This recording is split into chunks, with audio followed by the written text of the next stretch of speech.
iHeart Podcasts. Hear more Gold 101.7 podcasts. Playlists and listen live on the free iHeart app. Jonesy Amanda's got the room for.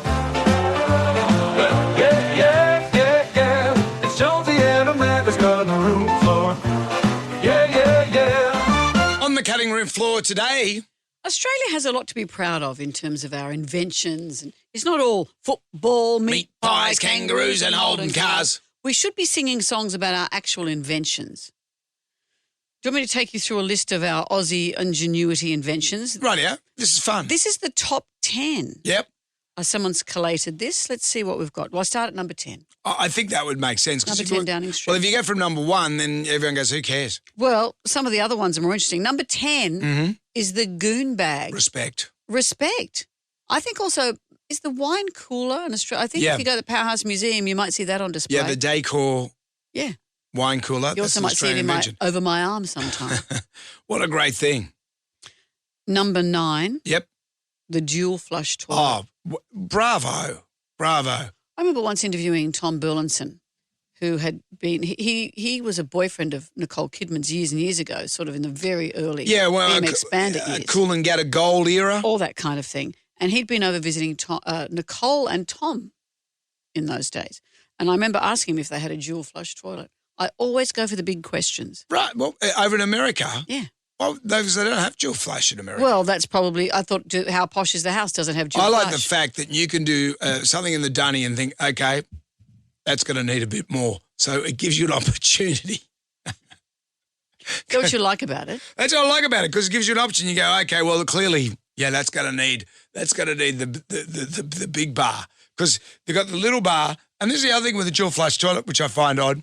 Sometimes the big bar of the toilet flushes less, and the little bar is the full battle station. Sometimes also the new bathroom iconography, I think, is that little or is that big? Yeah, you don't know. Not my works. What I mean is, it's like you think, is that men's or women's on the toilet door? They've gone too fancy with the buttons. Sometimes I press both buttons at once. Do you get a big 3 flush? Well, that's if you've passed some bones. Yeah, that's we're going to need a bigger boat. How about, well, speaking of bigger boats, number 8, Speedos. Yep. Do you wear them? No. I do wear them under my wetsuit, but no. Do you ever walk around in them? No. You've been on national television, well, in the nude, okay. but also on the living room. Okay. You did stand-up don't rub your face. Yeah, okay. You did stand-up paddleboarding in a Speedo early in the morning. Yes. Yeah. Why? Didn't do anyone any favours.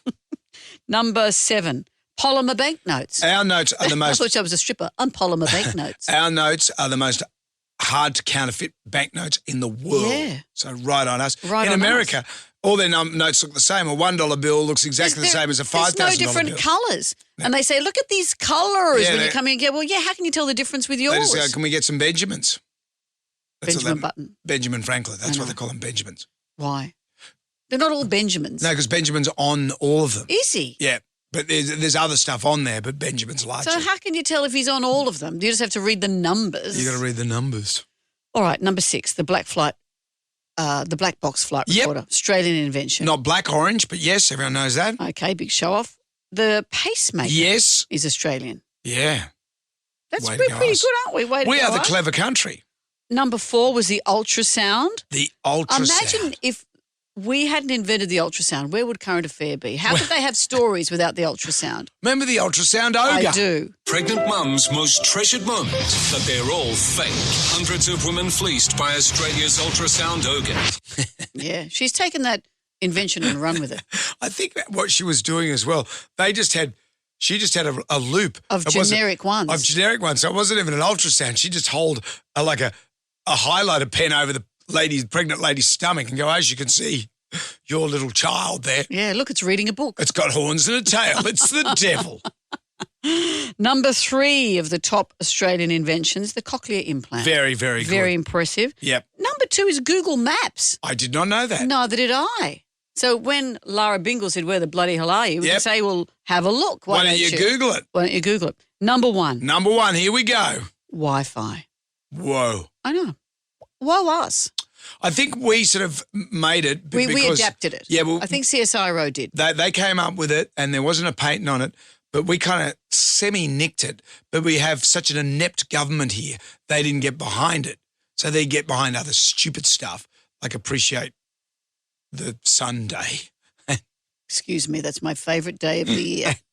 They don't get behind the stuff that we should have. Well, I think didn't CSIRO invent that? And then they sold it, I think, to a patent company. And then the clever country, we came up with a better way of doing it. Because Australia, the whole thing for us, necessity is the mother of invention. When Australia was so far away from the world, we were importing American cars, English cars here, and they weren't suited to Australian conditions. And also, it wasn't like the old days where you get a giant ship to bring the cars. They could only bring so many cars. So we had to make our own cars. So that's why Holden and Ford and Toyota all came out of Australia. Then what happened, the big ships were bringing all those cars in. And then all of a sudden Australians said, I'm not into the Holdens and the Fords anymore. So we don't make them here anymore. You know what? You know how they have things that fall off the back of a ship, like there'll be a big oil slick or something? Why don't cars and luxury jewels ever come off the back of a ship and wash up on our beaches? Well, once a car goes in the water, it's not good for it. But still, you don't ever see them washed up on a beach. Remember that. Why isn't there a Tiffany box washed up on the beach? What you're saying. But the car isn't just going to wash up on a beach. You know that. Cars and water don't mix. Do they sink? Yes, of course they sink. Remember that when you're following Google Maps down a boat ramp because you think it's damn Australian invention. It's told you where to go. Okay, kids, that's it for today. Come back tomorrow for more Jonesy and Amanda's Cutting Room Floor.